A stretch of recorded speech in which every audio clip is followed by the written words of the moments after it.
I think many of us tend to be results-oriented people, and while we listen and read the book, we say, this all sounds good, it looks good, it makes sense to me.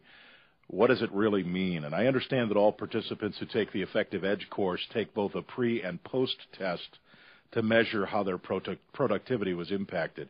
Can you give us some numbers of how either McCain-specific employees have done this or other folks that you've worked with? How has their productivity been impacted by implementing the Effective Edge?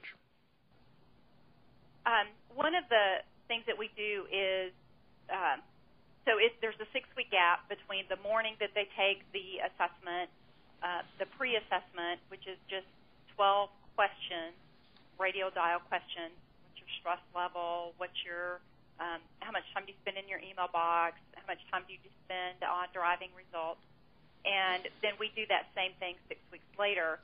And I'll just give you 8 of those real quick. And this was a combined numbers, a 53% increase in the ability to manage information, a 23% increase in overall productivity, so that's work output through the door, a 17% increase in delivering results on time. And this is probably the result I'm most proud of, is that as professionals, you are right, we are committed to delivering results. And so if we can increase productivity and increase the ability to deliver results on time, but I'm going to read 2 other stats to you. One is a 15% reduction in work-related stress and a 29% increase in work-life balance. If we can derive all 3 of those through a 6.5-hour course, I think we're doing something right that immediately alters the participants' experience of how they juggle all of those things that they care about. Those are some amazing numbers.